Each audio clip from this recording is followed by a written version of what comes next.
Special thanks to the first. Hey, so what are those circles underneath people? That's a red mage, and that's their shift identifier. They tell you what shift the red mage is in. They can alternate between white and black shift with this button here. Some of their abilities do a little something extra depending on what shift they're on. Red mages also have a melee combo button that they can press 4 times to complete it. The first 3 hits are their melee attacks. The last one is a big explosion. If you're in white shift, each of the melee attacks give you a shield, and the explosion at the end turns into a flashbang that also heals you and your team. If you're in black shift, the melee attacks put a dot on the enemy, and the explosion at the end just hits harder.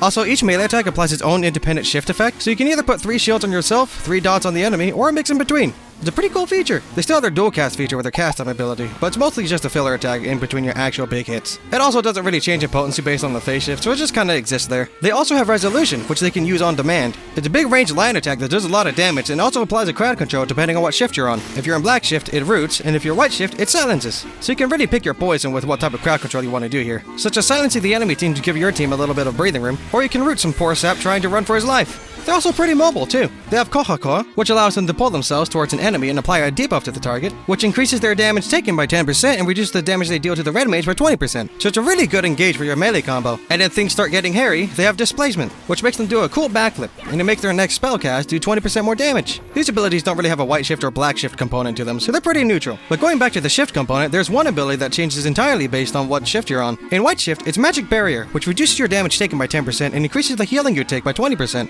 So it's a really good defensive tool if you or your team is feeling a little pressured and need a little bit more tankiness. But in black shift, it turns into Frazzle, which is basically the polar opposite effect. It applies a debuff to nearby enemies that increases damage taken by 10% and reduces healing taken by 20%. So take the effects of Magic Barrier, multiply it by -1, and then put it on the bad guys. So if you want to be really aggressive, just Frazzle dazzle the enemy and you watch the carnage ensue. Their Limit Break is also pretty cool too, as it has a dual feature to it. So basically what it does is it performs a double slash attack that forms a giant cross underneath a target. Now depending if you're friend or foe, this thing does something different. If you're an ally of the red mage, you get healed for 6k potency of it. And if you're in the center of it, you get hit by both of the slashes, so you get 12k healing. If you're an enemy, well, the exact opposite happens. You take 6,000 damage if you get hit by one of the slices, but 12,000 if you're hit by both. The potency of each of these effects are also doubled depending on what shift the red mage is in by the time they use Limit Break. So white face to double the healing, and black face to double the damage. It's pretty cool. Overall, red mages are really good duelists, so they're really good in 1v1 encounters, but once they're in team fights, they have to be a little bit more on the cautious side, because they are still a caster, and most of their damage and potential is linked behind their melee combo, so they have to be up there in the melee to do anything. But alternatively, you can be a pseudo-white mage and forego the damage and just focus purely on survivability by staying in white shift the entire time. Holy is also really strong too, so I recommend using that whenever you can if you find your team struggling to survive. Bob and weave between the shifts and you can do some really cool comeback moments in Crystalline Conflict. It's a pretty swell all-rounder job, and I kinda like it.